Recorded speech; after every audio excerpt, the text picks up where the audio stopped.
So today we have His Grace Keshav Anand Prabhu. He is in Delhi and he'll be speaking. This conference is being recorded. Keshav Anand Prabhu has come on our conference call a couple of times before.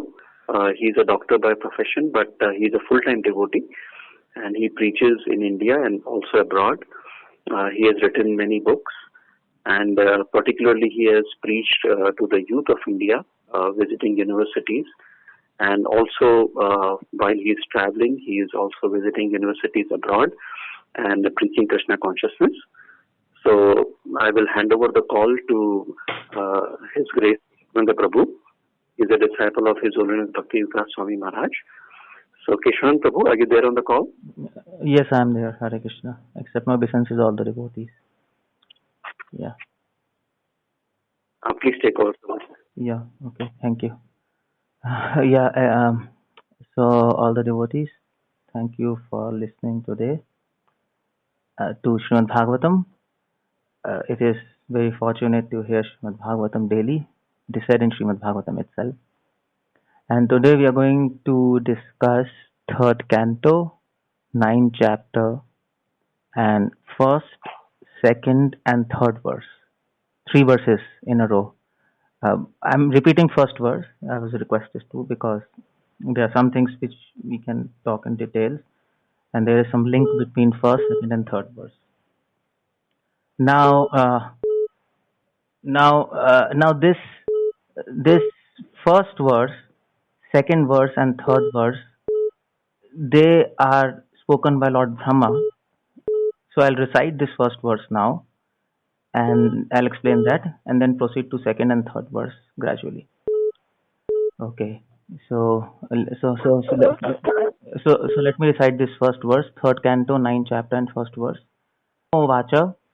Devotees who have Bhagavatam, they can open their Bhagavatam. 3rd canto, 9th chapter. This is chapter's name is Brahma's Prayer for Creative Energy.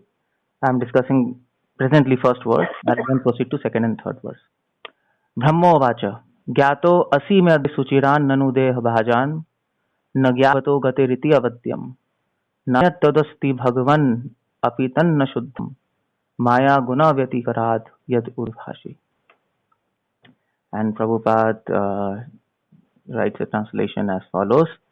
Lord Brahma said, "O my Lord, today after many, many years of penance, I have come to know about you. Oh, how unfortunate the embodied living entities are that personality. My Lord, you are the only knowable object because there is nothing supreme beyond. If there is anything supposedly superior to you, it is not absolute. You exist as the supreme by exhibiting the creative energy of matter." I'll just start explaining the verse, and in my explanation I'll include Prabhupada's purport. Otherwise it'll take a long time to read those purports. We have less time. Let me just start. Om Jnana Timirandasya Jnana Anjana Shalakaya Kshur Unmilitam Yena Tasmai Shri Gurave Namah. So here these are the prayers for Brahma to Krishna, to Vishnu exactly, if we happen to be specific, before the creation took place. Brahmaji, he did penance for thousands and thousands of years, and then Krishna, Vishnu, he manifested himself in front of Brahma, his transcendental form, and Brahma is praying to Lord Vishnu. That is why this word Brahmo Uvacha. So devotees who have Bhagavatam, they can see here this word Brahmo Uvacha. Devotees who they can relax and listen to Bhagavatam, but be alert. I'll explain the things. So Brahmaji, he speaks, Brahma Uvacha. He says, if Brahma is saying, he is authority. Srila Prabhupada immediately brings this point in his purport. If Brahma is saying, we have to understand Lord through Brahma, because that's a parampara. And that is why this word Brahmo Vacha is very important. That's why Vyasadev and Sukdev Goswami have purposefully put these prayers by Lord Brahma in Srimad Bhagavatam. He is one of the Mahajana, out of 12 authorities, he is one of the authority. And he is saying, he starts, Gyato. Now he says to Vishnu, now imagine Vishnu has appeared in front of Lord Brahma. After so many years of penance, darkness, austerities, and loneliness, and suddenly, after meditation, Vishnu appears in front of him. There's a lot of effulgence, there's a lot of light, and we know by Srimad Bhagavatam when Vishnu appeared in front of Brahma, he did a handshake with Lord Brahma. Prabhupada writes handshake, and he says, Brahma, well done, and you have done a great job. And Brahma says, Gyato asimyadya. My Lord Vishnu, Gyato. Gyato is a word which Prabhupada translates as known. You are now, may means me, adya means now. Today you are known by me. Now this is important to understand because uh, here Brahma is saying, Krishna, Vishnu, I was trying to know you. I was trying to understand you through my tapasya. But today you are known to me. That means through your mercy, through your causeless mercy, you have manifested yourself in front of me. It is not that I, through my tapasya, have understood you. He doesn't take the credit for himself. He gives the credit to Krishna, to his mercy. Although previously Lord Vishnu gives the credit to Brahmaji. Vishnu actually congratulates Lord Brahma. And Brahma, you are great. By your austerities, you have known me today. Your austerities are great. Your faith is great. But Brahmaji overturns this and gives all credit to Lord Vishnu. Gyato asimadya. Today you are known by me. Srila Prabhupada translates this as, I have come to know about you. After many, many years of penance, I have come to know about you. See? So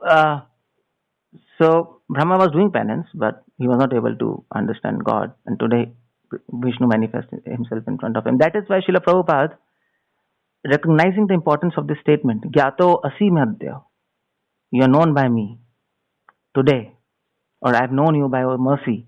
Prabhupada in purport mentions about the causeless mercy of Lord. Understanding this half statement of this verse of first line half statement, Prabhupada writes in the second paragraph purport. What is a Bhagavatam? They can read first line, second paragraph. One can know supreme cause, personality of Godhead by the causeless mercy of Lord, which is bestowed upon Lord's pure devotees like Brahma and his display succession. But the of penance only was Lord Brahma able to see Lord Vishnu. So this is important. There is a particular message here. So Prabhupada says, okay, fine. Brahma says, Vishnu, by your mercy I have known you. So Vishnu might ask Brahma, let's start an interrogation between Brahma and Vishnu. You can't see the interrogation here, but let's start it. So Vishnu might ask Brahma, Brahmaji, when by my mercy you have known me, but you also, but it took a long time. After a long time, so much penetrate, and after a long time, you were able to know me. So, as if Lord Vishnu is asking, what is the cause of so much time? Why it took so much time? If it was my causeless mercy, through my causeless mercy you knew me, why didn't I manifest myself much before? Why you had to do long, many years of penance? Can you tell me the reason? So Brahmaji says, yes. Shuchiran nanu. Shuchiran means after a long time. Brahmaji says, yes, my dear Lord, it took long time. I was doing tapasya. And why it took long time? Because Brahmaji says, Deha Bhajam.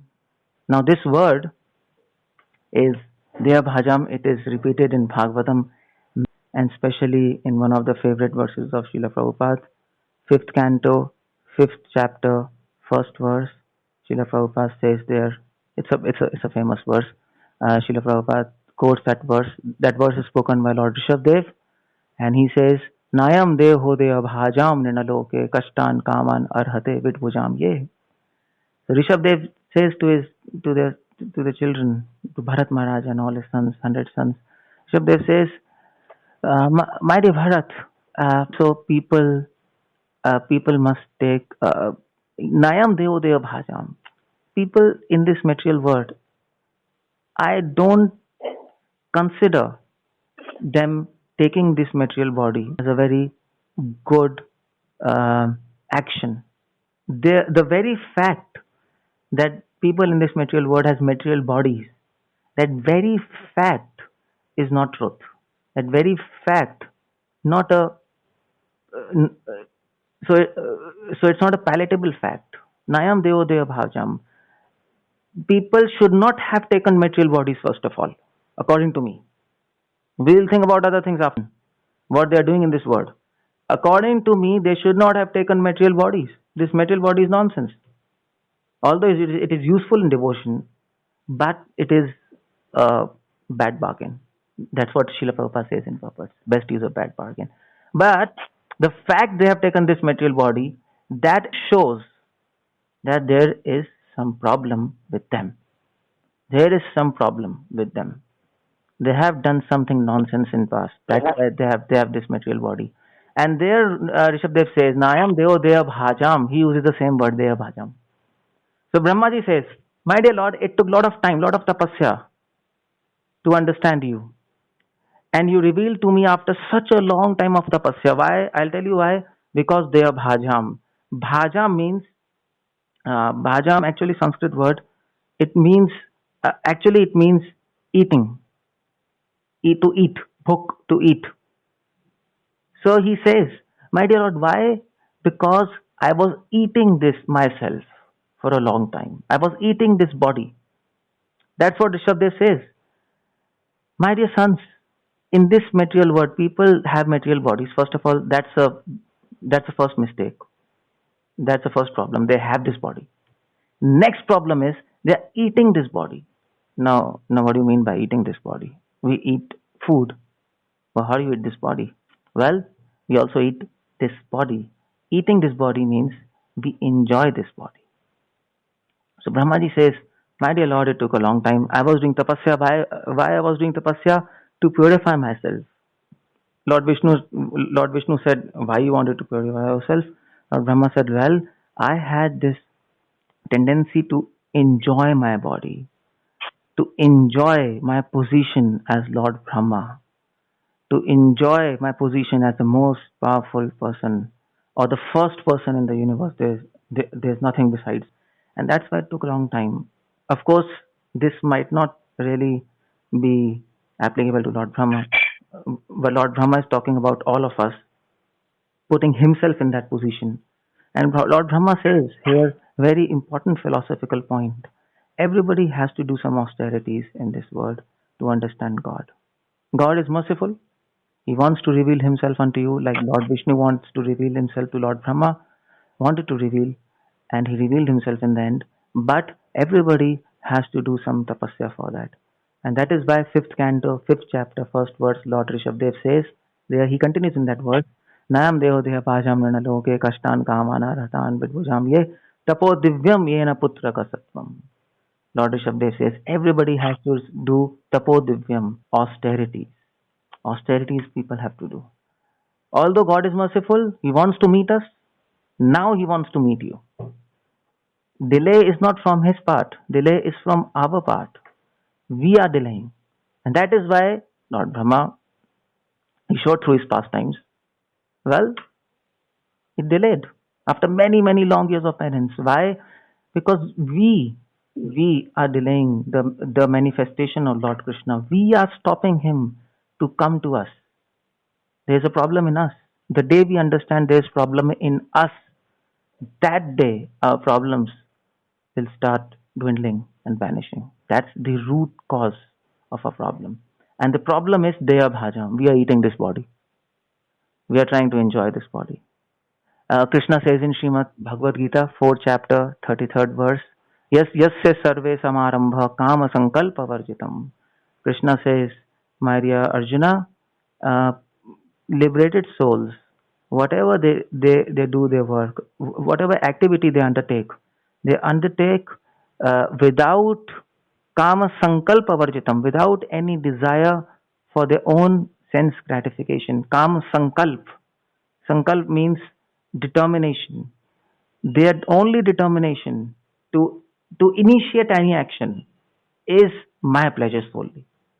But in this material world, they are bhajam, people who eat their bodies.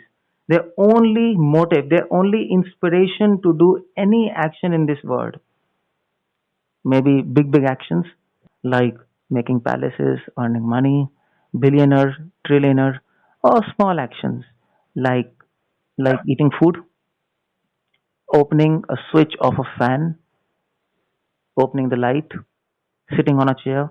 Every action from small to big, from tiny to large, all actions from subtle to gross, all actions are inspired by their sense gratification.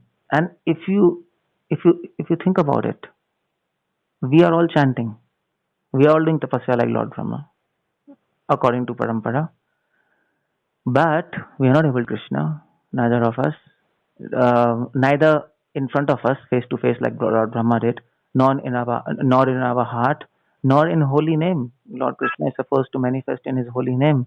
Nam, Rupa, Gun, Leela, that's a process. But, but we are not able to do in spite of so much chanting and all these things. Why? What's the problem? Is there any problem in chanting? No. Is there any problem in Krishna? No. Krishna hates us? No.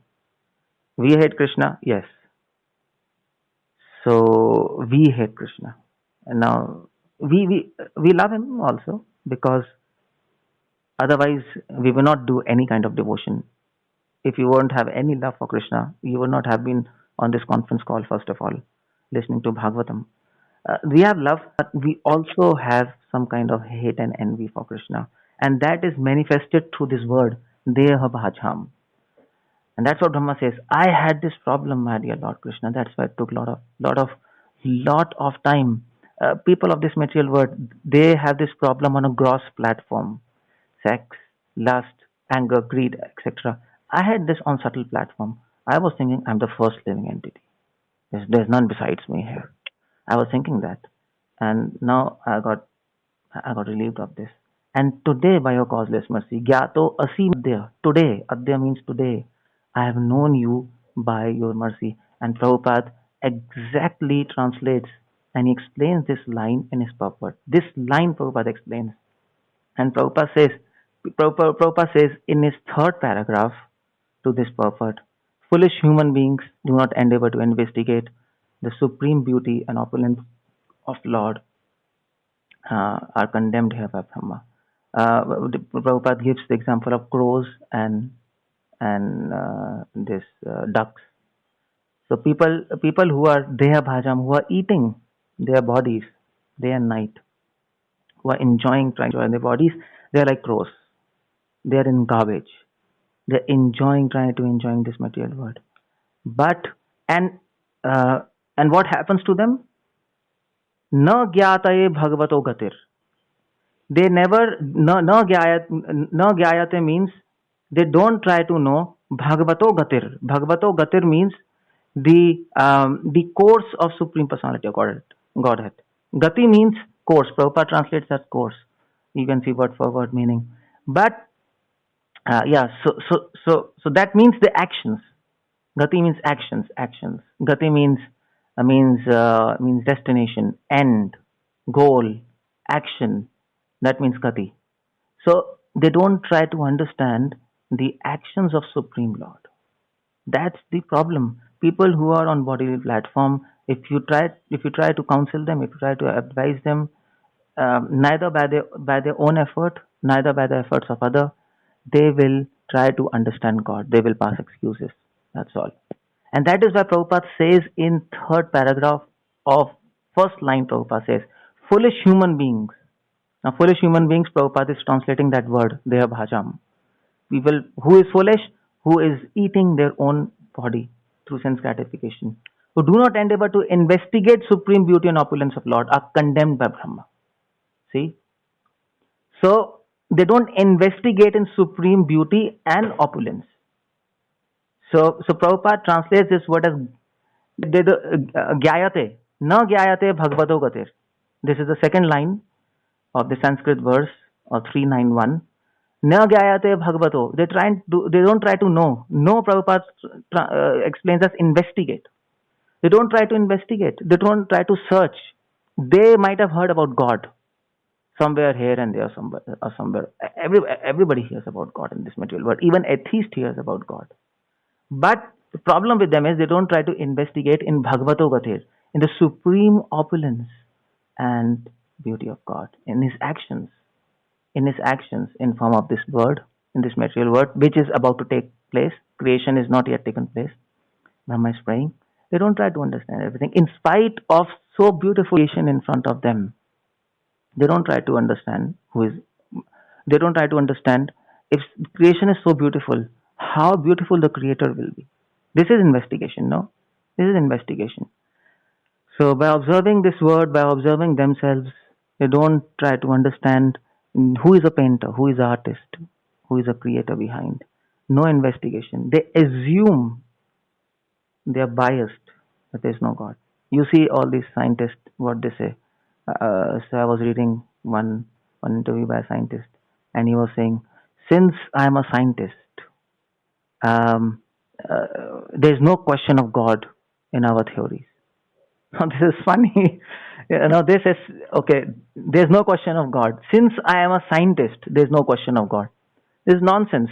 Since you're a scientist, you should be open to the possibility of existence of God or not. Why you're biased? So no investigation. The more educated you become, the more trained you become in education, the more you stop your investigation. Ordinary people, they don't investigate in God because of about God, they don't investigate about Bhagavad Gati because of their laziness. Mandasu mandamati.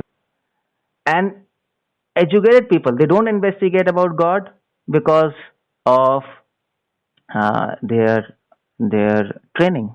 That's why Prabhupada says in purport first paragraph, Prabhupada says the most stalwart scientists and philosophers. First paragraph, third last sentence uh, in the purport to this verse.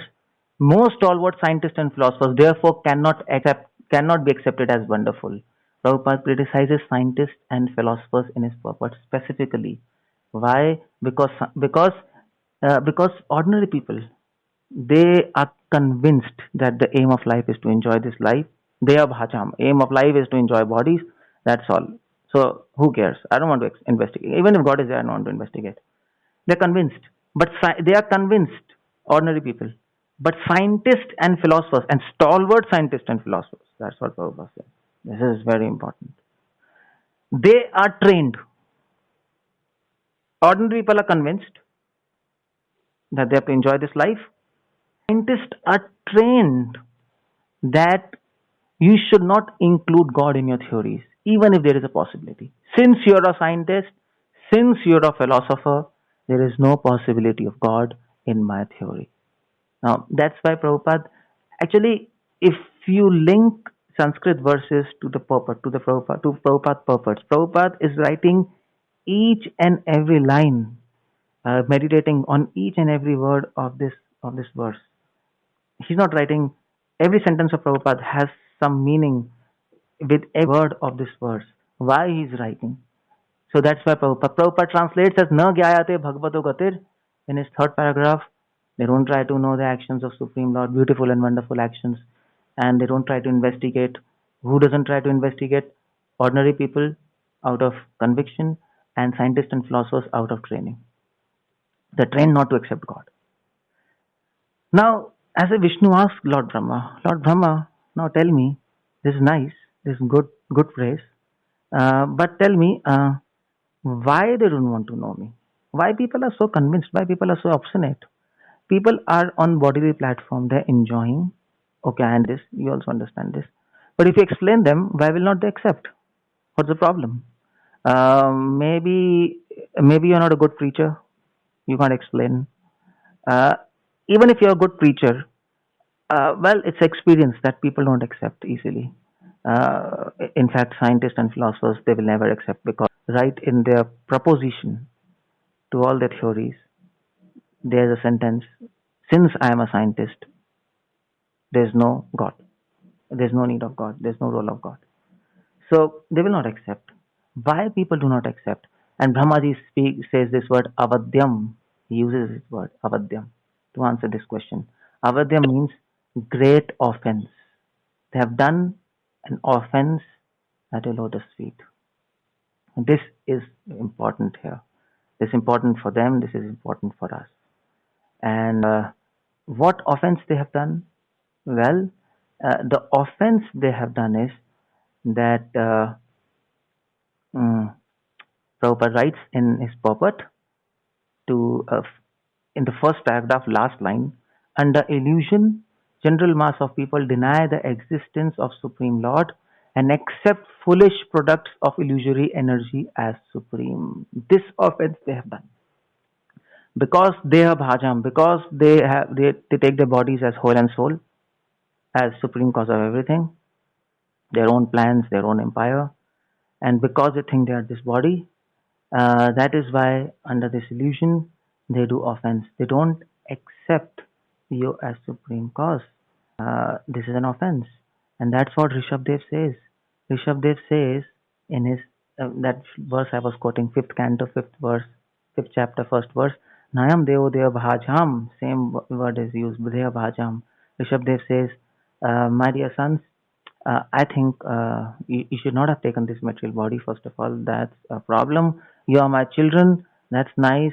You're born of me. But sorry, I'm very, very sorry that you have taken these bodies. You're born of me. Sorry for that.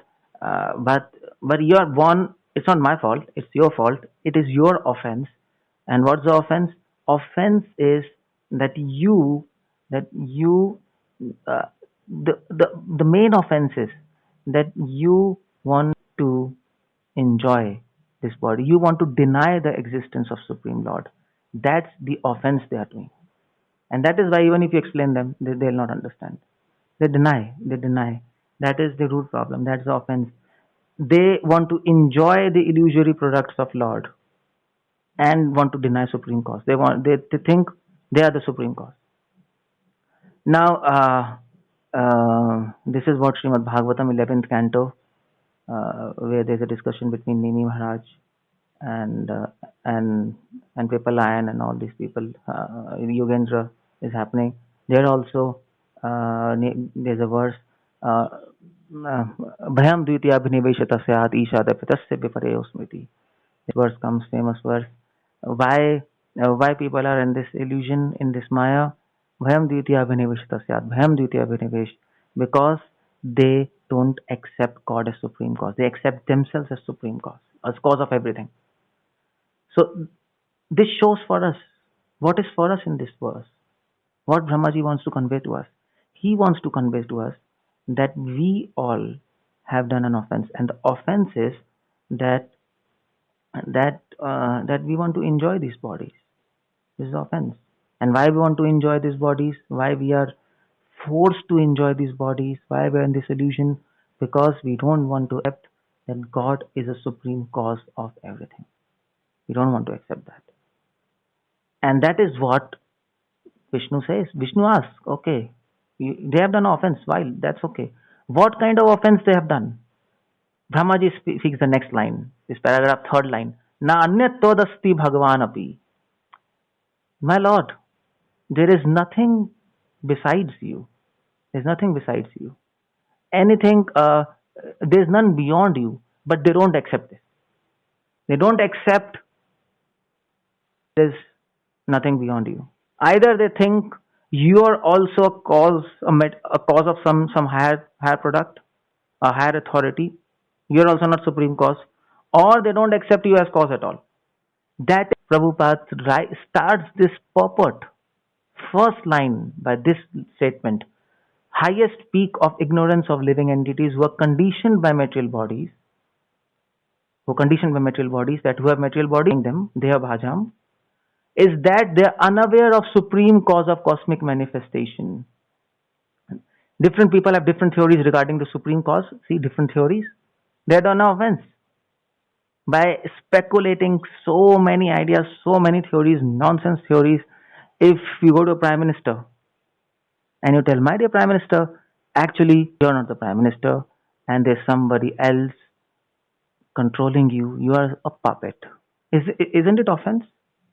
It's it's blatant in the face.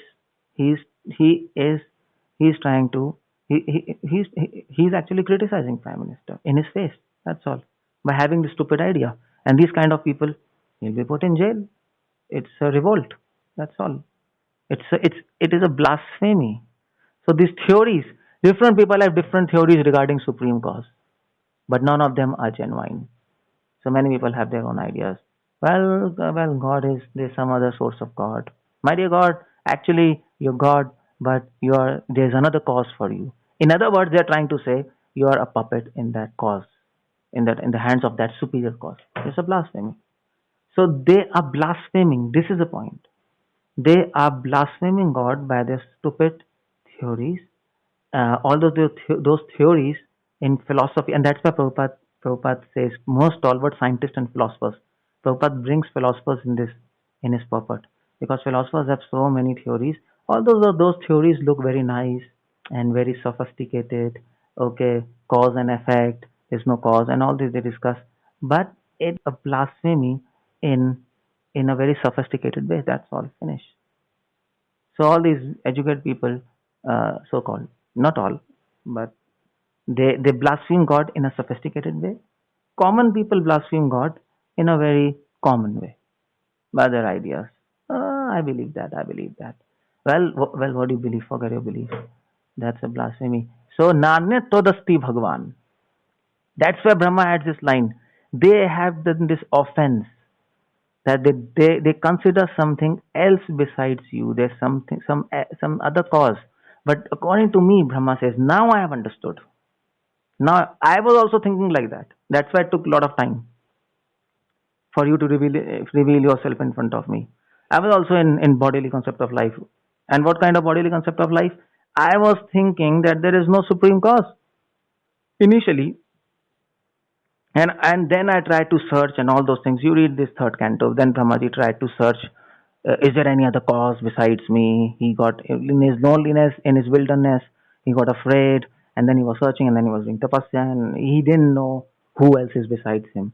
And then, by the mercy of Lord, he realized that, well, there is some supreme cause behind me. Yes.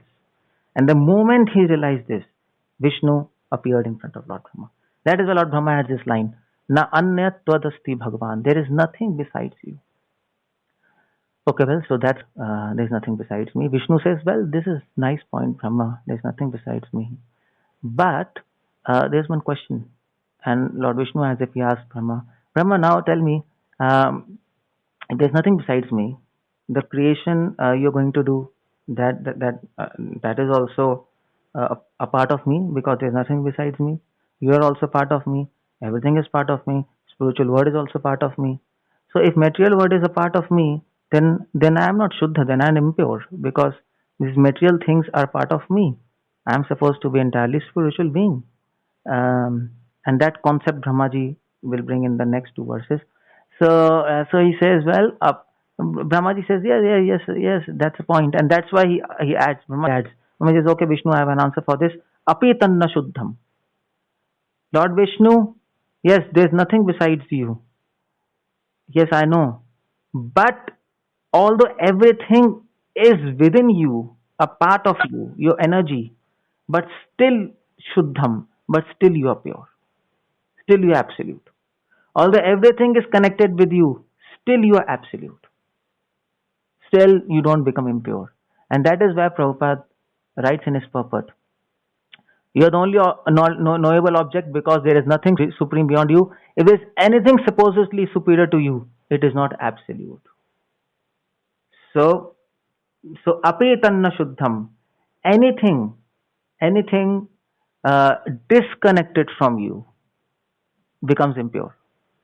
Anything connected with you becomes pure immediately. So it depends. So everything is connected to Lord, but Brahmaji is bringing a very important philosophical issue here.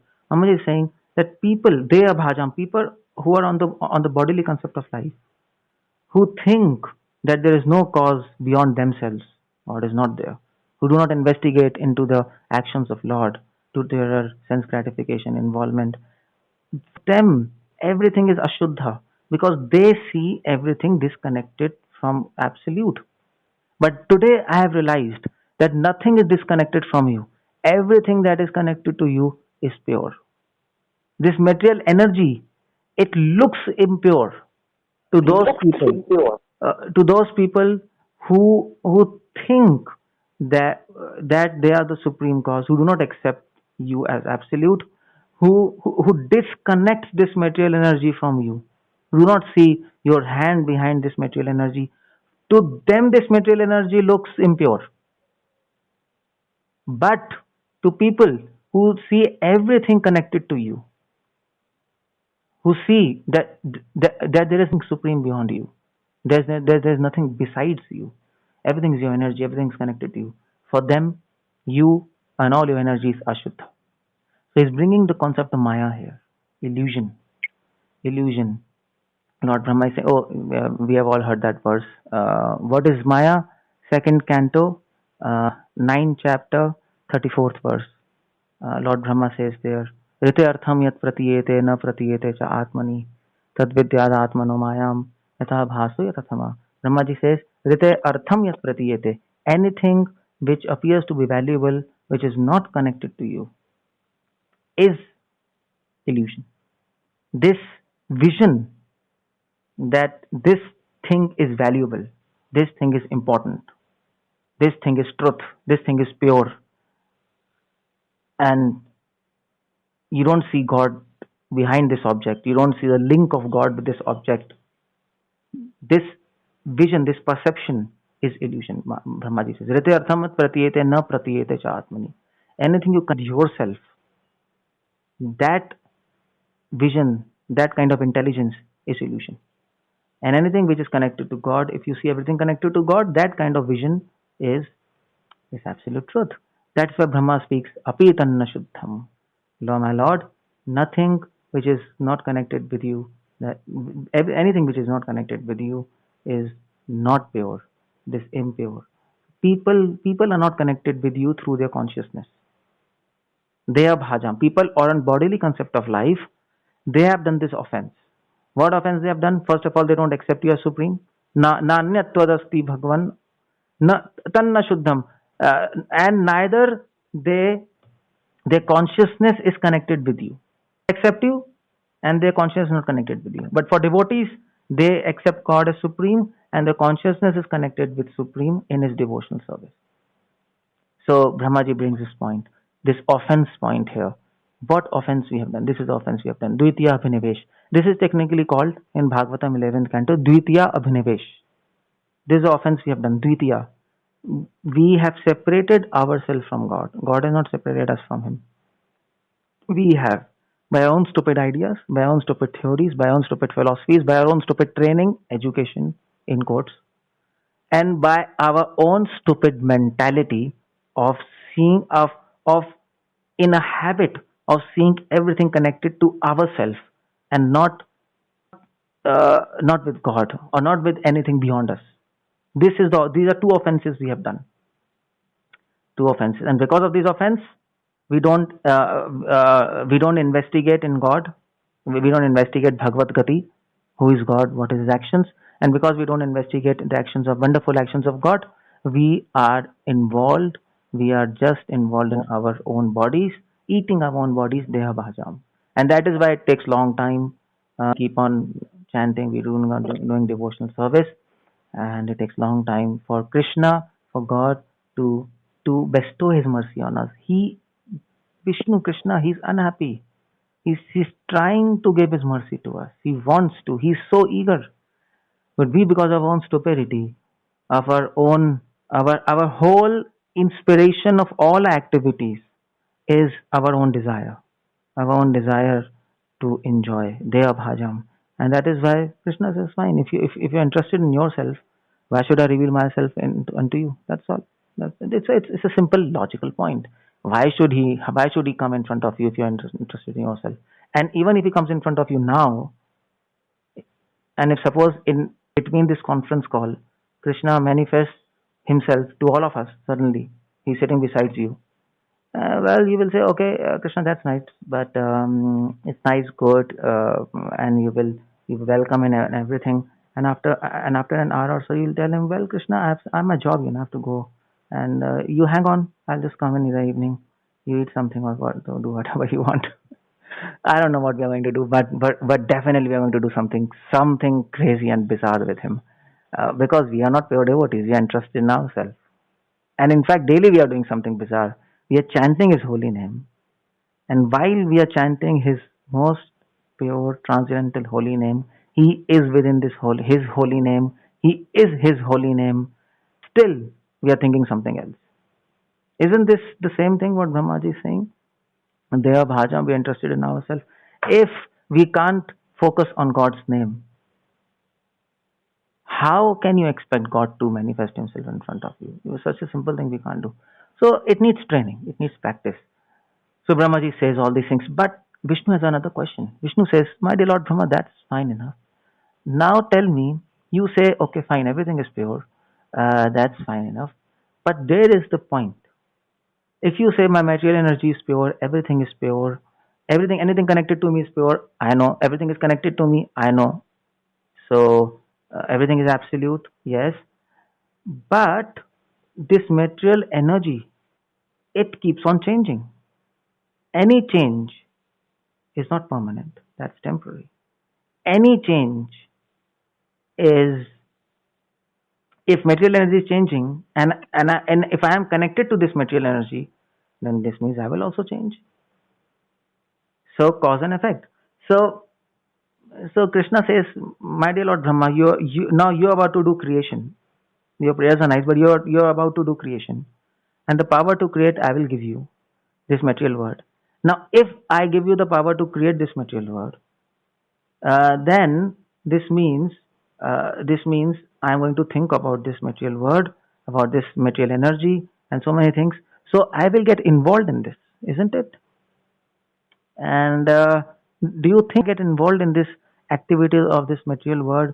Fine, everything is connected to me, but do you think I get involved in all these things and I waste my time? I want to enjoy. I enjoy my spiritual world. I'm the supreme autocrat. Do you think I spend some energy, some time in creation?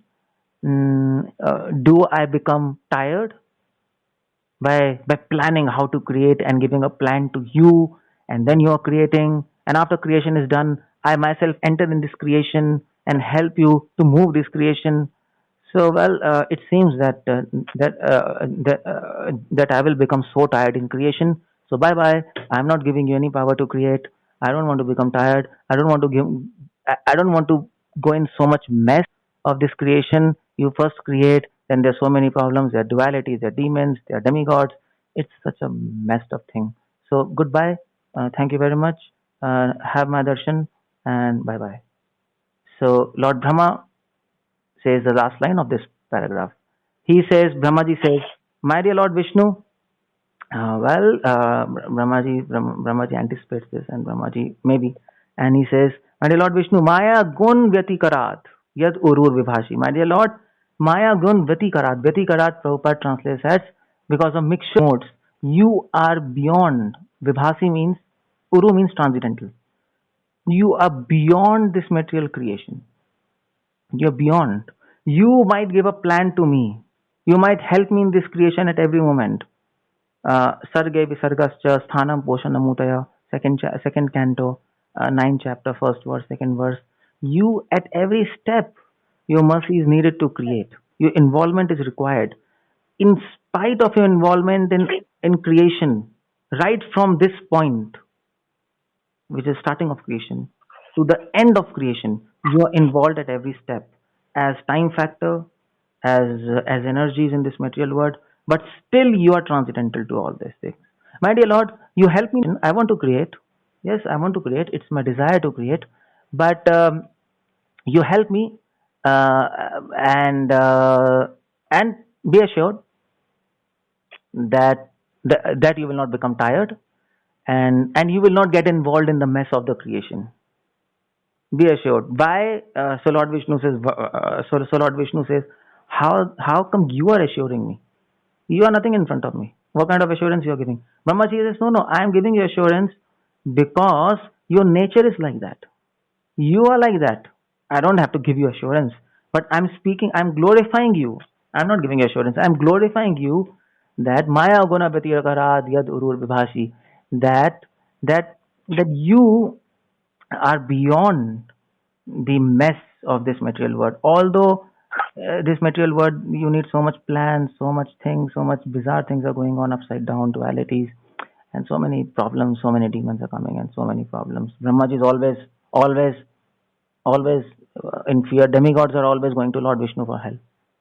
So Brahmaji says these things will happen, but still you are transcendental to all this. This is your power. That is your beauty. So you help me in creation. Anyway, creation is your desire, and just like a spider, he makes his web, and still, and the web, the spider moves in his web freely. But the insects, they get stuck into that web. Similarly, Krishna makes this material world. It's like a web. It's like Maya, Guna Vyatikarat. It's like a network of Maya. But he's like a spider. It's his own web. He walks in that web freely. He comes and goes. But other living entities, they get stuck in this. This is an example given in Upanishads. Maya Guna Vyatikarat Yadur Vibhasi. So this is how Lord Brahma glorifies Lord Vishnu. And after glorifying this, Vishnu has a question. Vishnu says, Brahma, this is nice, good, very nice. But the question is now that the form which I have revealed myself in front of you, is it material or spiritual? You're seeing my form after a long time, and you praised my form. You just now praised my form. I'm seeing you after a long time by your causeless mercy. Now, is this form material or spiritual? Is this form worth knowing or not? That's the question. I've revealed my form unto you. Well, somebody might say, what's the big deal? What's the big deal in that? God has revealed his form in front of us. What's the big deal? So, here, Lord, that's what the question Vishnu is asking Brahma, as if, what's the big deal I have come in front of you? That's the point. What's the big deal? Okay, I have understood my activities, this, that, and all this. But what's the big deal? Can you explain this to me?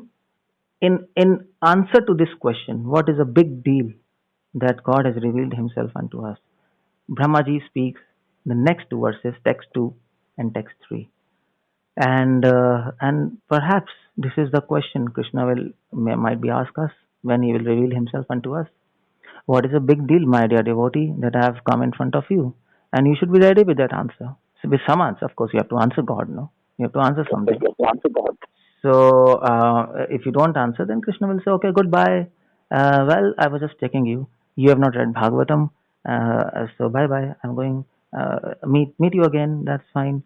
We have to read Bhagavatam.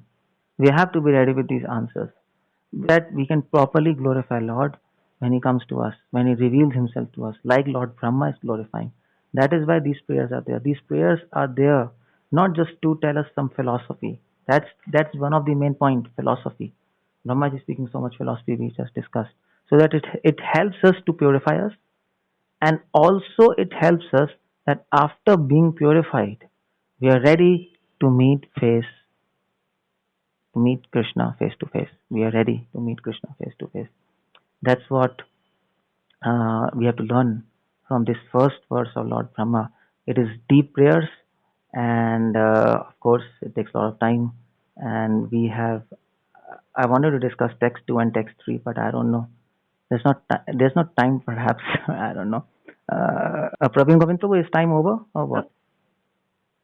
Prabhuji, please continue, Prabhuji. 8:30, you can continue, and then we can leave another 15 minutes for question answer. No, so how much time is left till 8:30? I'm in India, so I can't. 15 minutes. 15 minutes. Okay, fine. So I can cover. Yeah, thank you. So Lord Vishnu, asked Brahma, so now tell me, what is the big deal? What is the big deal? I have revealed my form to you. Then, in answer to this question, Brahmaji, he speaks next two verses, text 2 and text 3. This is the answer to his question. What is a big deal that God has revealed himself unto us? Brahmaji now in text 2, text 3, he's glorifying the form of Lord in answer to this question. What is a big deal that I have revealed himself unto you? So, so as if somebody comes to you and he shows you a diamond, and you see and you say, "Oh, so nice diamond! My God, it's such good." And that person asks, "So what is the big deal about this diamond?" It's a stone. And in answer to this question, you will try to give the qualities. You will try to speak some qualities about diamond. No, okay, diamond is so rare, and yeah, it's a stone, but it is a stone. Of course, it's a stone, but it's so rare, and it is used in crowns and whatever, blah blah blah. So similarly, when Krishna asks, "What is the big deal? I've revealed myself in front of you." Brahmaji it now glorifies the form of Lord. Text 2, text 3 are about the glorification of form of Lord. And Lord Brahma says, Rupam yad etat avabodha rasodayane.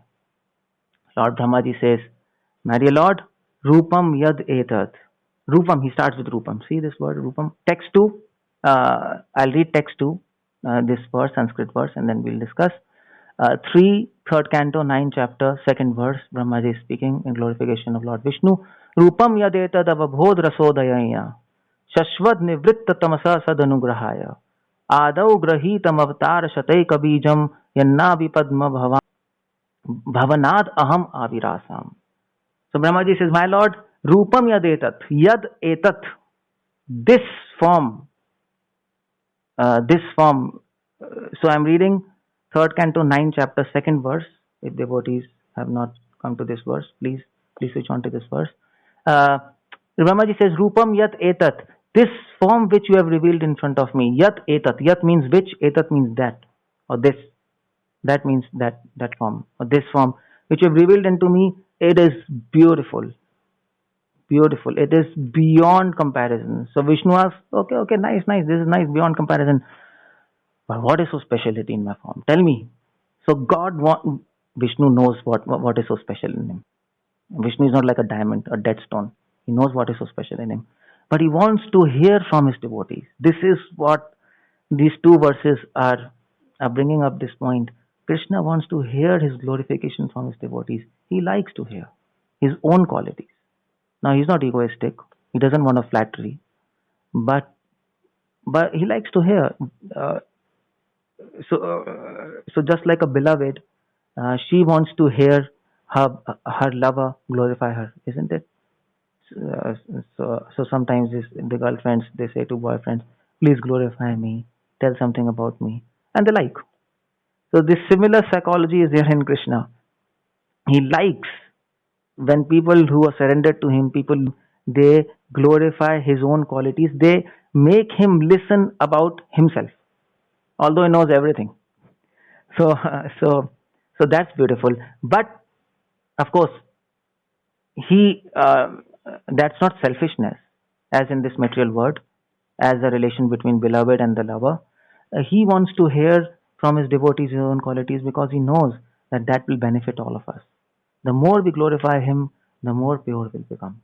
And that's what Brahma is training us in these two verses, how to glorify the form of Lord, so that later when we are sitting somewhere in the chair, somewhere in the airport, somewhere in the bench, somewhere in the office, we can close our eyes, remember these two verses, each word, and glorify Lord in a heart, not just in a heart, every moment, every second, walking, talking. That kind of training we need. Srila Prabhupada says in his purport, in his 10th canto, what Yashodama is doing, what gopis are doing. They're glorifying Lord. Day after day, moment after moment. They composed songs about Krishna, Brajvasis, and they were singing those songs audibly on their mind. This is devotion. Devotion is easy provided we practice it. Devotion is easy, but practice is difficult. That's said by Prabhupada. Not exact quotes, but I think this is almost what Prabhupada said, the essence of that quote. So, Rupam yadetat. So Krishna says, okay, what is so special? Tell me. I am so excited to hear from you. Brahmaji says, avabodh rasodayane. Brahmaji says, avabodh rasodayane. These two words are important. Avabodh udayane. And Prabhupada, right in his purport, explains this point. In his purport, last two lines, Prabhupada explains, therefore spiritual nature is called avabodh rasa. Avarodh, avabodh or avarodh means that which completely nullifies. In transcendence, there is no chance of material contact by any means. So, first Brahma says, avabodh rasa udayane. So, in Hindi, uday means, if people know Hindi, uday means manifest. So, Brahmaji says, my dear Lord, your form is manifested. Avabodh, rasa, is manifested from Ananda. So your form is manifested from rasa. Rasa means mellows. Mellows. It is happiness, just happiness, intense enjoyment. This is your form. Your form is not made of matter. Your form is made of rasa. This is amazing point. Your form is made of your own internal potency. That's what Prabhupada writes. Avabodh rasa. Internal potency means that internal potency is rasa. That's what is internal potency. Internal potency is Radha or Lakshmi. Lakshmi is embodiment of rasa of Lord. Just like devotees are Krishna Kripa Murti, internal potency is Krishna Rasa Murti. And that is why Prabhupada translates avabodh rasa as internal potency. Now you might think literal translation is maybe something else. A literal translation of avabodh rasa will mean as through transcendental mellows. But Prabhupada translates as internal potency. And all the acharyas are doing like that. So Prabhupada is intelligent. Prabhupada knows what he's doing. So because internal potency is manifestation of rasa, Krishna Rasa Murti, that is why Prabhupada says, Krishna manifests through his internal potency. His form is made of pure enjoyment. And then Brahmaji says, Shashvad Nivritta Tamasa. So Vishnu asks, okay, I am made of pure enjoyment. Is there any contamination in my form?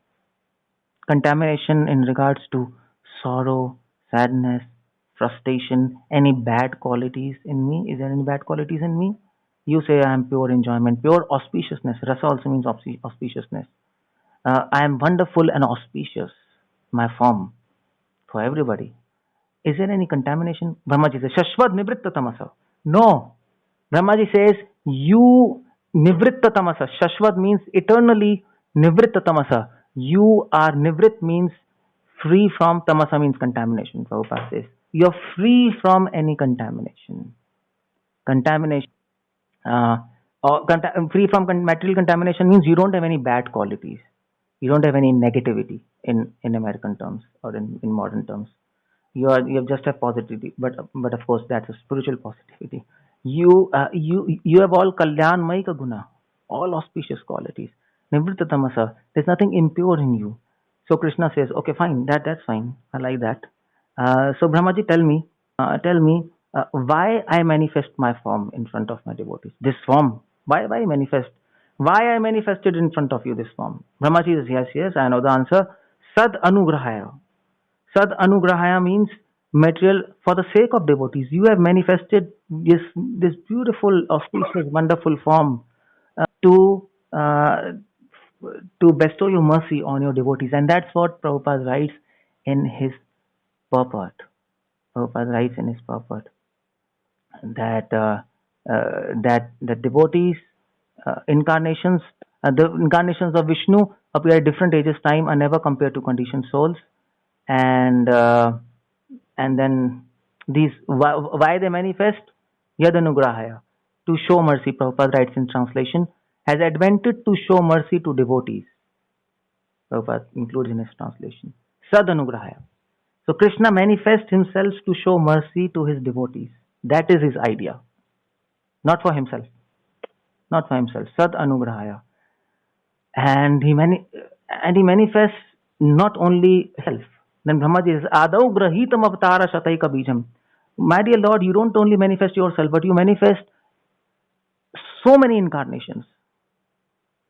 So Vishnu says, okay, Brahma, I have manifested in front of you, but what about others who will, after you create, there will be so many people. Will I manifest myself?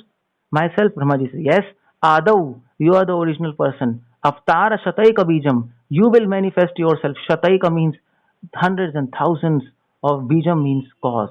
Avatar means incarnations. You are the original cause of so many incarnations. And why you will do so many pastimes in form of Leela Avatar, in form of Yuga Avatar, of Man Mantra Avatar, in form of Shakti Avesh Avatar, in form of Avesh Avatar, so many Avatar, in form of Purusha Avatar.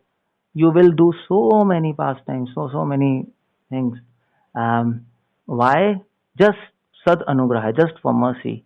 By this we understand Lord Brahma is glorifying the form of Lord. Lord Brahma says, first point, Avabodharasa, form of Lord is just full of enjoyment, rasa. No bad qualities, no contamination. First thing about form, first quality. Second quality, Sadanugrahaya. His form is filled with mercy. His form is not only rasa, his form is anugraha also. His body, people will ask, what is the substance with the body? Our body is made of matter, but what about God? Okay, the body of Suryadev uh, is made of sunlight, is made of fire. Body of moon is made of water. The body of demigods is made of sound or whatever. The body of Brahma is made of sound. But what about the body of God? Yes, the form of God, Lord Brahma is saying, Rupam, it is made of rasa and mercy, Sadanugrahaya. And then of course, and Prabhupada brings this point in his purport that that three deities, Brahma, Vishnu, Mahesh, first executive heads of three modes of nature, are all generated from Garbhodaksha Vishnu, who is described herein by Brahma. Kshirodaksha Vishnu expanded different ages in the duration of cosmic manifestation. They are expanded only for transcendental happiness of the devotees. And then Lord Vishnu says, fine, my dear Brahma, all incarnations come from me. That all the incarnations after creation will come from me. But how can you prove that they'll come from me? Maybe not. Maybe they are independent. Brahmaji says, no. Yan Nabhi Padma Bhavanadaham Averisham. I am, Yan Nabhi, I am produced from your navel lotus feet. From your navel lotus flower. Prabhupada translates as Nabhi means navel, Padma means lotus, Bhavanad means I have manifested. Incarnation is the origin of many other incarnations, and I am born from lotus, grown from a navel home. So I am the evidence. Since I am born of you, and this is the first evidence you have given, I am one of the Guna Avatar. I am first incarnation of you as an Avatar. Brahmaji is Guna Avatar. Guna Avatar is Shiva, Brahma and Vishnu. That's what Prabhupada starts his purport as. So there are many kind of avatars. One is Guna Avatar. Brahmaji is infested with specific guna, with mode of passion of Lord Vishnu. And since I am the evidence, the first incarnation, how can we deny that all other incarnations will not come from me? So Lord Vishnu says, yeah, good, that's nice, Brahma. Now please continue, I'm very excited to hear more. And Brahmaji says in the third verse, I'll do it quickly, Nataha param param yad bhavata sarupa andamatram avikalpa vidya varchaha pashyami vishvasrijam ekam vishvamatman bhutendriyatmakam adhasta upashritasmi. So Brahma Vishnu says, this is 3.9 third canto 9 chapter 3rd verse. I'm reading there now. And Brahma Vishnu says, anything else about my form? Yes, I'm very happy. Tell me. Brahmaji continues, Nata param yad bhavata surupa. There's nothing beyond your form. Param. It is supreme. There's nothing beyond your form. It is supreme. And everything is partial manifestation of you. So Krishna says, nice. Anything else? I'm supreme. If you talk about me as supreme, that's nice. I like that, but not much. Supreme and all this. These are Ashwar. Anything madhure, anything sweetness. Ananda matram, Brahmaji says, second line of Sanskrit verse. Oh, you are sweet. You're Ananda matram. You're sweet. So Brahmaji glorifies his form from the perspective of Aishwarya, and then Madhure, Ananda matram. And then avikalpam, Prabhupada translates as without change. It is without change. Without change means it doesn't. Kalpam means creation. Avikalpam means no creation. Without creation, without change. Kalpam means change. Kalpana, imagination. Without change. It is not imagination. It is truth. And with the virtue. So Vishnu says, fine, I have so many, I have truth, I have effulgence, I have sweetness, I have power. Will it not finish by time? With time? Will it not dwindle by with time? Brahmaji says, no, avidya varcha. Avidya varcha means without deterioration of potency. It will never deteriorate. It is eternal. So Vishnu says, fine, I am like that, you have glorified. Is there anyone else besides me who is like that? Maybe somebody is there. Maybe somebody is there. So how do you and there are many powerful beings who might look like Lord Krishna, to like Lord Vishnu, Ananda Mataram, Abhikalpam, Avidyavarcha. Maybe somebody, maybe is very powerful being may look like me. So what is so unique in me? All these things are what is so unique by which you can identify me as me. Brahmaji says, Pashyami Vishwasrijam Ekam Avishwam. Pashyami Vishwasrijam. I see Vishwasrijam Ekam. Ekam means only you. Vishwasrijam, you are the only creator of this material world. Anybody else can claim himself to be Ananda Mataram, Avikalpam, Avidyavarcha, all these rasa and all these things. They can claim, anybody can claim, but they can't claim Vishwasrijam. They have created this material world. This is the unique quality of God. That is why Vedanta Sutra begins Janmadhyasyata, Bhagavatam begins Janmadhyasyata. The only distinguishing point between everybody and God is that He is a. And then Brahmaji says, Avishwam, although you create Avishwam, so Avishwam means you create, but still you don't create Avishwam. You don't entangle in this creation. It's the same point there. You are unique in this creation. You create everything, but you are unique. Still you are unique. Bhutendriyatmaka madas to upashritasmi. And I Bhutendriyatmaka mada, I who identify, who am proud of my material body and senses. The same point which we were discussing in the first verse. Brahmaji in humility speaks, still after doing so much, reveal yourself to me. I am proud of my senses and body. So by this we can understand that a devotee, although he becomes pure of his sense gratification, after out of humility, still he thinks he's proud and he's having sense gratification.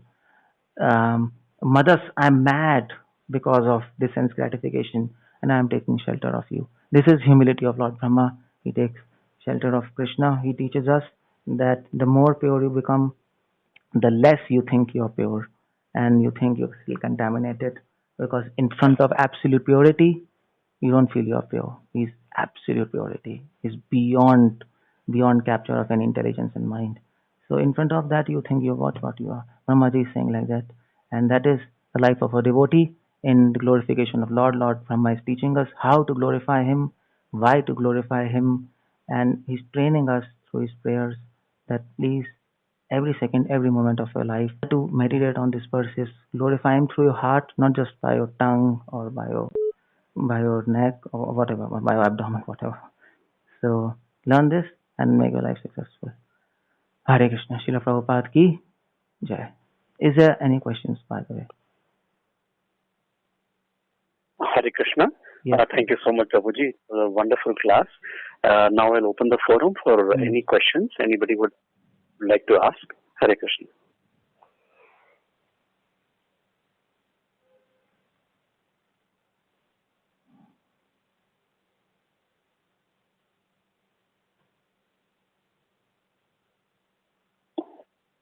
Hare Krishna Prabhuji, thank you so much for the very, very wonderful class. That's a question that is related to the class about surrender and the modes of material nature. Krishna says that, the Daiviyesha Gunamayi, Mama Maya Duratyaya. If you take shelter of him, Ma Meviya Prapadyante, Maya Metantarantite. But this mode is so fearful and is so bewildering that even people like Brahma are making such prayers. And also to surrender to the Lord, we can cross over the modes, but we are now so much in the grip of the modes of the material nature. So even surrendering, is it not influenced by that grip? It's like a catch-22 situation. How can we? Yeah, it's a good question, and It is answered in Srimad Bhagavatam. Oh, yeah, it is answered in Bhagavad Gita also. That third chapter, Arjuna asks the same question. Atha kena prayokyam papam charati Keshava. Krishna, why we are forced to do sinful activities, although we know it is difficult to surrender, although we know things, but still we do sin and we don't surrender. And Krishna says there, Krishna says, he continues his discussion there, before that and after that. And Krishna says there, third chapter, I believe 27, 28th verse, Krishna says that yes, Nigraha kim karishyati. I know it's difficult to yourself. I know it's difficult to surrender. You want to surrender, but it's difficult to surrender. But Krishna gives a trick there. Krishna gives Indrasya Indriya Arthe Rag Doesha Vivasthitau. This is third chapter, 33rd verse. Indrasya Indriya Arthe Rag Doesha Vivasthitau. Tayor Navashamāgatau Se Paripanthinau. Krishna says, Dear Arjuna, Indriya Indriya Arthe Rag Doesha Vivasthitau. The senses are made for this object in this material world. They're designed. Rag Dvesha Vivasthitau. And this Vivasthitau means they are programmed for this attachment. We are programmed. Like, for example, if we see a female, we get attracted. If we see, we get repulsed. Why don't we get attracted by seeing a monkey or a bull? We don't get attracted. We are attracted by seeing a human form of a female. Or why don't we get repulsed by seeing Taj Mahal? No, we are programmed to see beauty and appreciate that. So there is a Krishna says we are programmed. It's difficult to overcome. So you're surrendering to me, but still it's difficult to do. But still you are programmed, and because of that program, you can't surrender to me. You leave surrender, and then you can advance. So Krishna gives his solution. Tayor na vasham agatau. Krishna says, yes, it is indeed difficult, but try to not get involved, get influenced by that program. That's the point. Tayor na vasham agatau. Try to take precaution. Precaution is better than cure. That's the point. So if we get involved, we'll get sucked. You can't avoid it. It's impossible.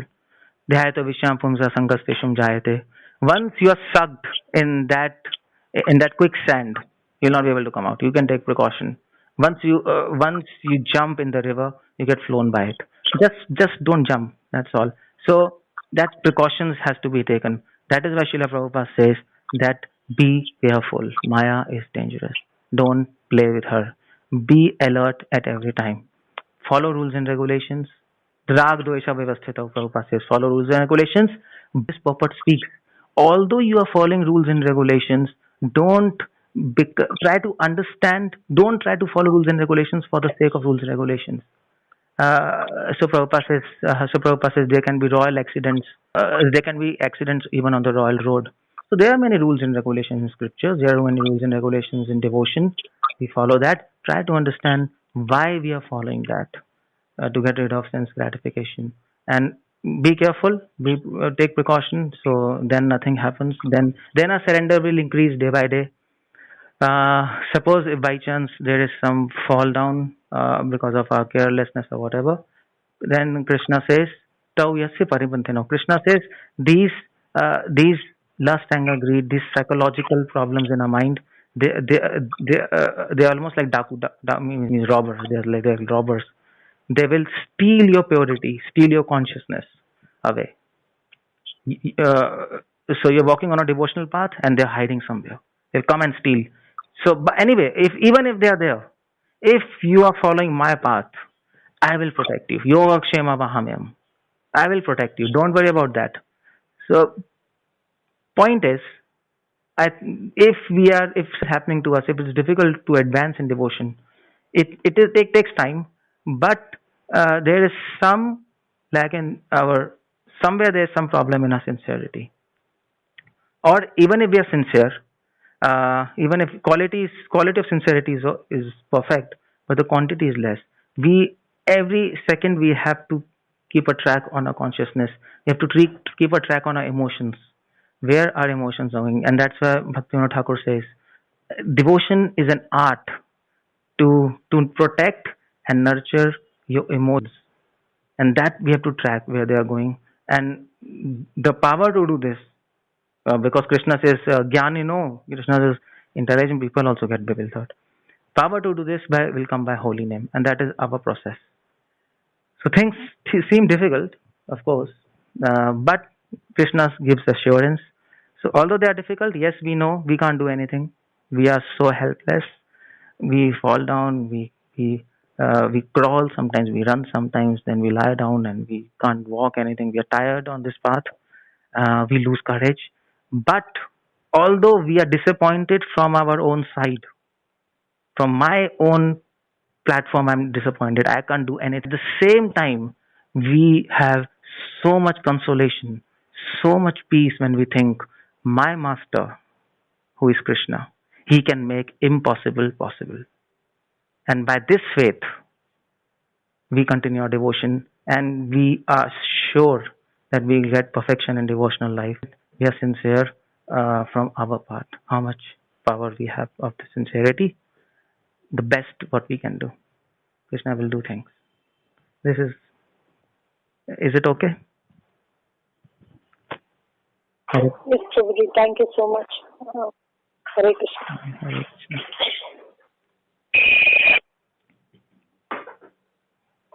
So, anybody else has any questions? Hare Krishna, Prabhuji. Yeah, Hare Krishna. Hare Krishna. It's wonderful. Everything is so nice. As you've mentioned, having the material body itself is a problem with us. Otherwise, we would have never been here. It's very nice. So nice to hear you, Swami. Thank you very much. Hare Krishna. Hare Krishna. Yeah, Hare Krishna. Hare Krishna. Can you hear me? Yeah, yes, Prabhu, I can hear you.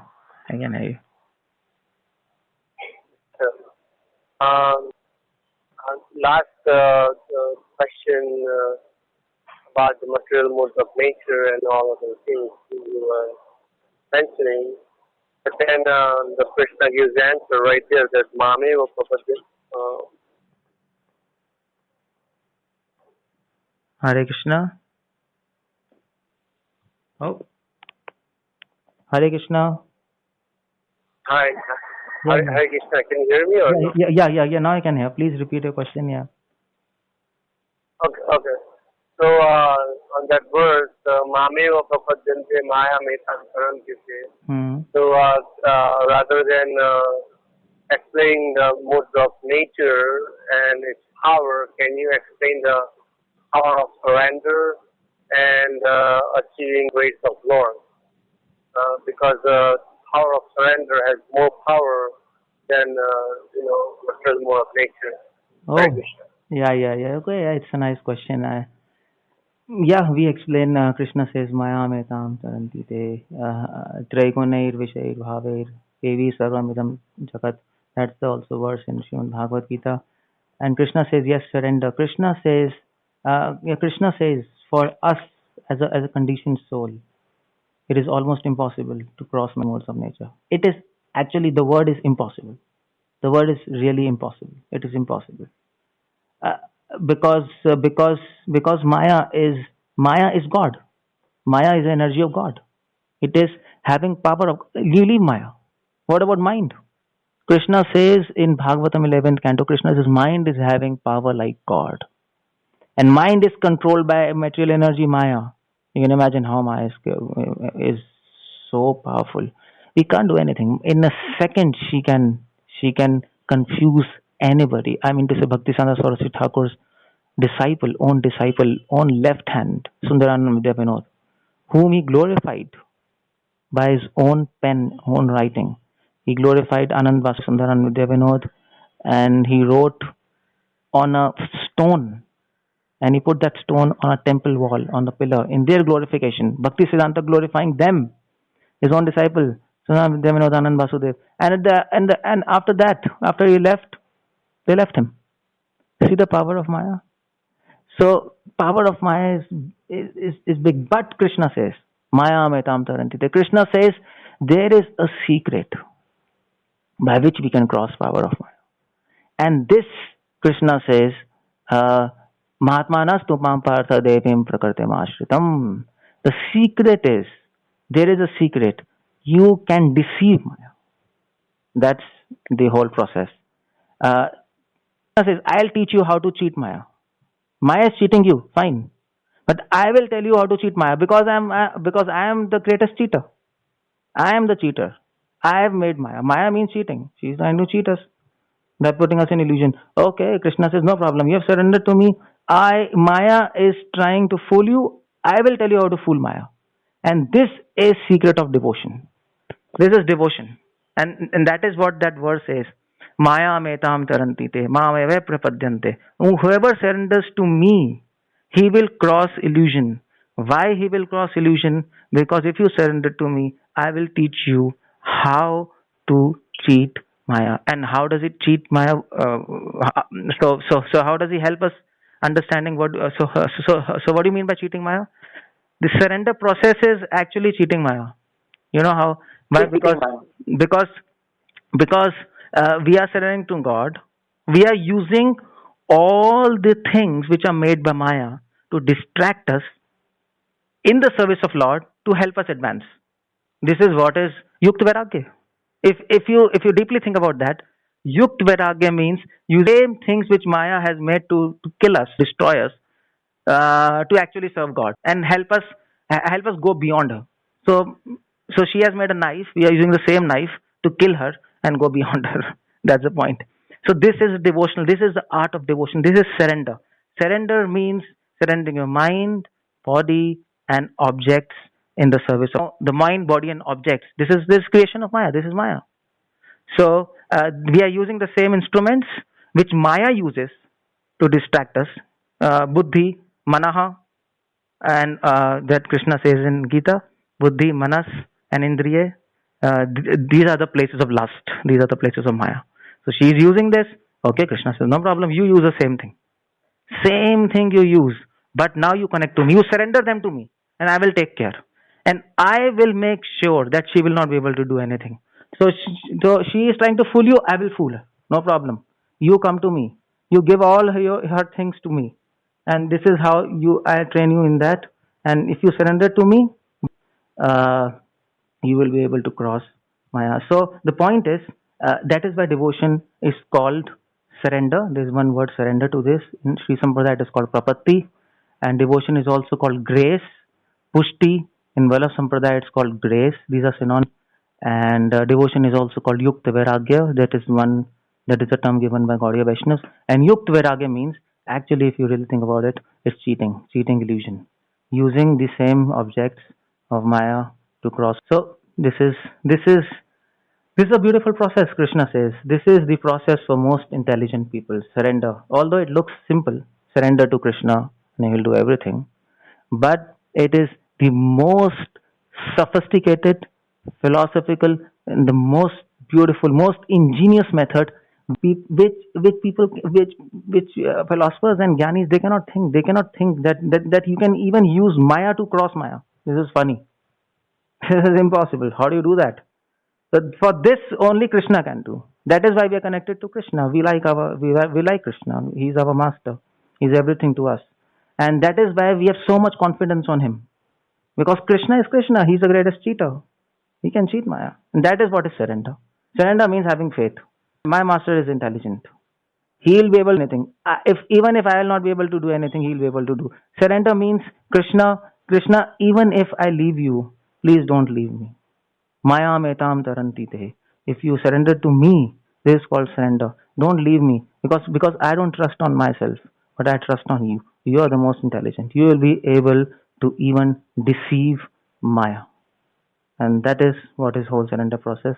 And we can cross modes of nature very easily. Prabhupada says in his purpose, devotees can cross material modes of nature very easily by the grace of Krishna. So in fact, Prabhupada, Bhaktivinoda Thakur mentions devotee by the grace of Lord Chaitanya, by the grace of Lord Krishna, they achieve to a platform of Paramahamsa. Paramahamsa platform, we people who are nonsense, who are almost like Shudras in this Kali Yuga, who are not even qualified, who have not even heard the name religion, who didn't know anything about Gita. We people are given a process by which we can come to platform of Paramahamsa, not just sannyasi, Paramahamsas. We can remain in that platform. How? By the grace of Krishna. He knows, and that is what is whole process of grace, surrender, and bhakti. Is it clear, Prabhu? Hare Krishna. Hare Krishna. Yes, I'm driving. That's why I'm just putting on myself on mute. Okay. But yeah, it's okay. Thanks very much. Just wanted to kind of mention that, from three modes of material nature and this and that, yes, everything looks very complicated, and it's true.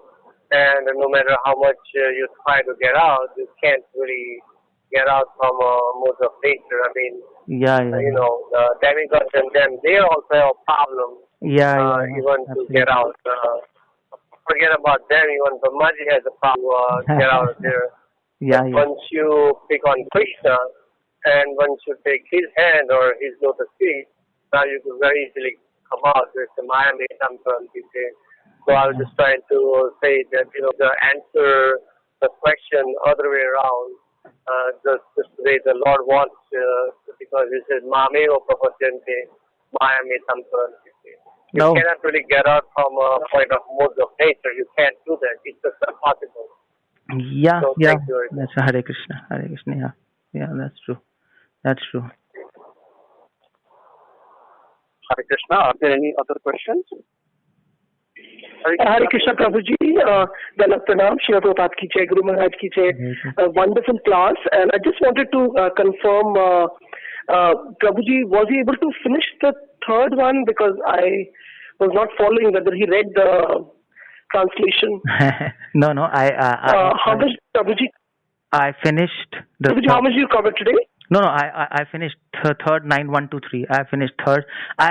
Of course, I finished third. I finished third. Thank you so much. And you know, I really liked one part you mentioned, simple, that Krishna likes to be glorified, and you know, if and so we always want to glorify Krishna as, you know, sadhakas, and it's so easy. Read his books and do chanting, and you know, offer bhoga. There's so many things we can do, and everywhere we're trying to just glorify Krishna. So, you know, he's happy. That is our goal. And once he's happy, then, you know, I think, you know, like other things we're discussing about Maya and all that will, you know, there was one quote from Srila Prabhupada that was just forgetting, like he was saying, like backside of Krishna is Maya or something like that. I don't know. Yeah. So we have to be always in front. But yeah, thank you so much, Prabhuji, for a very enlightening class, and you know, please come again on the call. Hare Krishna. Thank you, Hare Krishna. Thank you very much. Okay. Hare Krishna, Prabhuji. Hare Krishna. Dandavat Pranam. Srimad Bhagavatam Guru Maharaj, Prabhuji, very, very wonderful explanations you gave. I really loved the way you took each word and elaborated it so nicely, explained from Srila Prabhupada's word for word meanings, and that really helps. Your class was full of Amrit, you know, Amrit Rasa Swadan. That's how I felt. So thank you so much. Thank you, for making our day so wonderful. Hare Krishna. Thank you very much. Yeah. Okay. Hare Krishna. Are there any other questions? Prabhuji has answered all the questions with such wonderful explanation, and his enthusiasm is very contagious. Reminds me of my earlier days in Krishna Consciousness. Very wonderful. Keep it up. Yeah, thank you. Yeah, you all devotees bless me, you know, so that I can continue birth after birth, if we take birth here. Yeah. So can we end the call here today? Yeah, Prabhu, yes. Yeah. Hare Krishna. Vansha kalpatru. Your conference recording has stopped. Vaishnavibhyo namo namah. Prabhupada ki jai. Jai. Samasta koti Vaishnava ki jai. Nitai Gaur Premanande. Hare God. Hare. Thank you, Prabhuji. Thank you very much. Thank you, Prabhuji. Hare Krishna. Thank you so much. Hare Krishna.